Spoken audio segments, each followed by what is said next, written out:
ತಾಯಿಯ ಶವಕ್ಕೆ ಹೆಗಲು ಕೊಟ್ಟ ಹೆಣ್ಣು ಮಕ್ಕಳು. ನೆಂಟರು ಇಲ್ಲ, ಸಂಬಂಧಿಕರು ಬರಲಿಲ್ಲ. ಏನಾಯಿತು? ಹಣದ ಹಿಂದೆ ಓಡುವ ಇಂದಿನ ಸಮಾಜದಲ್ಲಿ ಮನುಷ್ಯತ್ವದ ಮೌಲ್ಯ ಎಷ್ಟು ಕುಗ್ಗಿದೆ ಎಂಬ ಪ್ರಶ್ನೆಯನ್ನು ಈ ಘಟನೆ ಎತ್ತಿ ತೋರಿಸುತ್ತಿದೆ.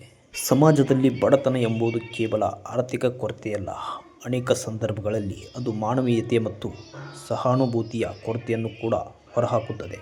ಇತ್ತೀಚೆಗೆ ಬಿಹಾರದಲ್ಲಿ ನಡೆದ ಒಂದು ದುಃಖಕರ ಘಟನೆ ಅಂತಂದರೆ, ತಾಯಿ ಮರಣವನ್ನು ಹೊಂದಿದಾಗ ಆ ಶವಕ್ಕೆ ಹೆಗಲು ಕೊಡಲು ಅಲ್ಲಿರುವಂಥ ಊರಿನ ಜನರಾಗಲಿ ಅವರ ಸಂಬಂಧಿಕರಾಗಲಿ ಯಾರೂ ಕೂಡ ಬರೆದಿದ್ದ ಕಾರಣಕ್ಕೆ ಸ್ವತಃ ಹೆಣ್ಣು ಮಕ್ಕಳೇ ತಾಯಿಯ ಶವವನ್ನು ಹೊತ್ತು ಒಯ್ಯುತ್ತಿರುವಂತಹ ದೃಶ್ಯ ಅನ್ನೋಂಥದ್ದು ಸಾಕಷ್ಟು ಕಡೆ ಇವಾಗಲೇ ವಿಡಿಯೋ ಅನ್ನೋಂಥದ್ದು ವೈರಲ್ ಆಗಿದೆ. ಆ ಒಂದು ವಿಡಿಯೋದಲ್ಲಿ ಇಬ್ಬರು ಕಿರಿಯ ಹೆಣ್ಣು ಮಕ್ಕಳು ತಮ್ಮ ತಾಯಿಯ ಮೃತದೇಹವನ್ನು ಚಟ್ಟದಲ್ಲಿ ಹೊತ್ತು ಸಾಗುತ್ತಿರುವಂಥ ದೃಶ್ಯ ಅನ್ನೋಂಥದ್ದು ಎಲ್ಲರ ಕಣ್ಣಲ್ಲೂ ಕೂಡ ನೀರು ತರಿಸುತ್ತಿದೆ.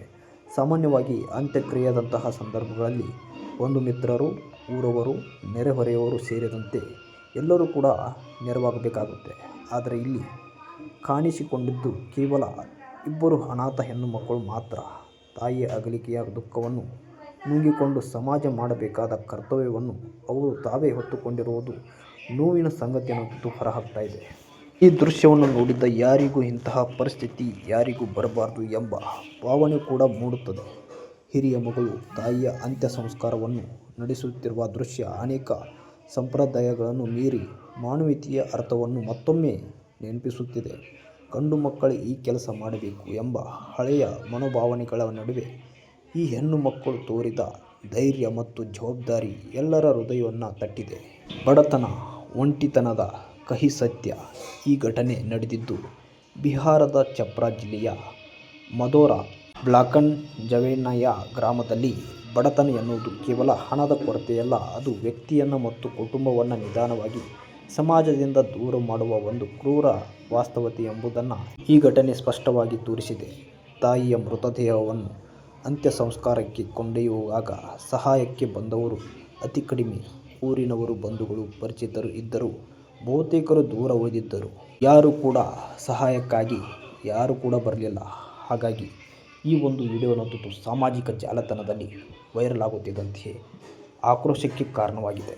ಒಂದು ಕಾಲದಲ್ಲಿ ಗ್ರಾಮೀಣ ಜೀವನದಲ್ಲಿ ದುಃಖ ಸಂಕಷ್ಟಗಳಲ್ಲಿ ಎಲ್ಲರೂ ಒಟ್ಟಾಗಿ ನಿಲ್ಲುತ್ತಿದ್ದ ದಿನಗಳು ಇದ್ದವು.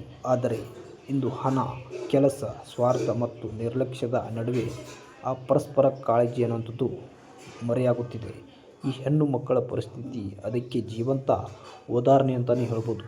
ಇನ್ನು ತಾಯಿಯ ಮರಣದಿಂದ ಸಂಕಷ್ಟಕ್ಕೆ ಸಿಲುಕಿದ ಮಕ್ಕಳು. ಜನವರಿ 20ರಂದು ದೀರ್ಘಕಾಲದ ಅಸೌಖ್ಯದಿಂದ ಬಳಲುತ್ತಿದ್ದ ಬಬಿತಾ ದೇವಿ ಆಸ್ಪತ್ರೆಯಲ್ಲಿ ಮರಣವನ್ನು ಹೊಂದುತ್ತಾರೆ. ಅವರ ಪತಿ ರವೀಂದ್ರ ಸಿಂಗ್ ಕೂಡ ಸುಮಾರು 1.5 ವರ್ಷಗಳ ಹಿಂದೆ ಮೃತಪಟ್ಟಿದ್ದಾರೆ. ತಂದೆಯ ಮರಣದ ನಂತರವೇ ಈ ಕುಟುಂಬದ ಸ್ಥಿತಿ ಅತೀವ ದುರ್ಬಲವಾಗಿತ್ತು ಎನ್ನಲಾಗ್ತಾ ಇದೆ. ದಿನನಿತ್ಯದ ಊಟ ಆಗಿರ್ಬೋದು, ಔಷಧಿ ಮತ್ತು ಜೀವನಕ್ಕೂ ಕೂಡ ಸಾಕಷ್ಟು ಹೋರಾಟವನ್ನು ಈ ಹೆಣ್ಣು ಮಕ್ಕಳು ನಡೆಸ್ತಾ ಇದ್ದರು ಎಂದು ತಿಳಿದು ಬಂದಿದೆ. ತಾಯಿಯ ಮರಣದೊಂದಿಗೆ ಆ ಕುಟುಂಬದ ಆಧಾರವೇ ಕುಸಿದು ಬಿದ್ದಂತಾಗಿದೆ. ಇನ್ನು ಬಾಲ್ಯದಲ್ಲಿರುವಂತಹ ಇಬ್ಬರು ಹೆಣ್ಣು ಮಕ್ಕಳು ಸಂಪೂರ್ಣವಾಗಿ ಒಂಟಿಯಾಗಿದ್ದಾರೆ. ಮುಂದೆ ಓದು, ಬದುಕು, ಭದ್ರತೆ ಎಲ್ಲವೂ ಕೂಡ ಅನಿಶ್ಚಿತವಾಗಿ ಕಾಡ್ತಾ ಇದೆ. ಸಮಾಜ ಮತ್ತು ಸರ್ಕಾರದಿಂದ ನೆರವು ಸಿಗದಿದ್ದರೂ ಇವರ ಭವಿಷ್ಯ ಯಾವ ದಿಕ್ಕಿಗೆ ಹೋಗುತ್ತಿದೆ ಎಂಬುದೇ ಪ್ರಶ್ನೆಯಾಗಿ ಕಾಡುತ್ತಿದೆ. ಇನ್ನು ಬಂಧುಗಳು ಮತ್ತು ಊರವರ ನಿರ್ಲಕ್ಷ್ಯ.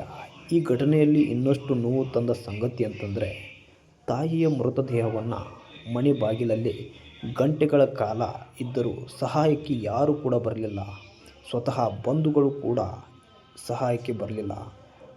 ಯಾರೂ ಕೂಡ ಬರದಿದ್ದ ಕಾರಣಕ್ಕೆ ಸ್ವತಃ ಹೆಣ್ಣು ಮಕ್ಕಳೇ ತಮ್ಮ ತಾಯಿಯ ಶರೀರವನ್ನು ಹೆಣ್ಣು ಮಕ್ಕಳೇ ಹೊತ್ತೊಯ್ಯುತ್ತಿರುವಂಥ ದೃಶ್ಯ ಅನ್ನೋಂಥದ್ದು ಸದ್ಯ ಕಂಡು ಬಂದಿರುವಂಥದ್ದು. ಇನ್ನು ಸಹಾಯಕ್ಕಾಗಿ ಮನೆ ಮನೆಗೆ ಹೋದ ಮಕ್ಕಳು. ಸಹಾಯ ಅನ್ನೋಂಥದ್ದು ಎಲ್ಲರೂ ಕೂಡ ಮಾಡಬೇಕಾಗುತ್ತೆ. ಅದು ಇಂತಹ ಸಂದರ್ಭಗಳಲ್ಲೂ ಕೂಡ ಊರಿನವರು ಕೂಡ ಯಾರೂ ಸಹಾಯ ಮಾಡಲಿಲ್ಲ, ಜೊತೆಗೆ ಬಂಧುಗಳು ಕೂಡ ಯಾರೂ ಸಹಾಯ ಮಾಡಲಿಲ್ಲ. ಹೆಣ್ಣು ಮಕ್ಕಳು ಬೇಡಿಕೊಳ್ತಾರೆ. ಅಂತಿಮ ವಿಧಿಗಳನ್ನು ನೆರವೇರಿಸಲು ಅಗತ್ಯವಿದ್ದ ಹಣದ ಕೊರತೆಯಿಂದ ಈ ಹೆಣ್ಣು ಮಕ್ಕಳು ಮನೆ ಮನೆಗೆ ಹೋಗ್ತಾರೆ. ಅಲ್ಲಿ ತಮ್ಮ ದುಃಖವನ್ನು ಬಿಚ್ಚಿಕೊಂಡು ನೆರವಿಗಾಗಿ ಕೈ ಚಾಚಿದ ಅವರ ಸ್ಥಿತಿಯನ್ನು ಯಾರೂ ಕೂಡ ಕರುಣೆ ಇಲ್ಲದಂತೆ ನೋಡಿಕೊಳ್ತಾರೆ. ಕೊನೆಗೆ ಕೆಲವರು ನೆರವಿಗೆ ಬಂದರೂ ಕೂಡ ಅಂತ್ಯ ಸಂಸ್ಕಾರವನ್ನು ಪೂರ್ಣಗೊಳಿಸದೆ ಹೋಗಿರುವುದು ಕೂಡ ಇಲ್ಲಿ ಕಂಡು ಬಂದಿದೆ. ಇವಾಗ ಅಂತ್ಯ ಸಂಸ್ಕಾರವನ್ನು ತಾವೇ ಮಕ್ಕಳು ಇವಾಗ ನಿರ್ವಹಿಸಿದ್ದರೂ ಕೂಡ ಸಮಸ್ಯೆ ಅನ್ನುವಂಥದ್ದು ಇನ್ನೂ ಕೂಡ ಮುಗಿದಿಲ್ಲ. ತಾಯಿಯ ಕಾರ್ಯ ಮುಂದಿನ ದಿನಗಳಲ್ಲಿ ಜೀವನ, ಶಿಕ್ಷಣ ಮತ್ತು ಜೀವನೋಪಾಯಕ್ಕಾಗಿ ಇನ್ನೂ ಕೂಡ ಆರ್ಥಿಕ ನೆರವಿನ ಅಗತ್ಯವಿದೆ ಎಂದು ಕೂಡ ಆ ಮಕ್ಕಳು ತಮ್ಮ ಕಷ್ಟವನ್ನು ತೋಡಿಕೊಳ್ಳುತ್ತಿದ್ದಾರೆ. ಸಂಪ್ರದಾಯಗಳು ಮತ್ತು ಬಡತನದ ನಡುವಿನ ಈ ಹೋರಾಟದಲ್ಲಿ ಅವರು ಸಂಕಷ್ಟಕ್ಕೆ ಸಿಲುಕಿದ್ದಾರೆ ಎಂದು ಕೂಡ ಹೇಳಲಾಗ್ತಾ ಇದೆ.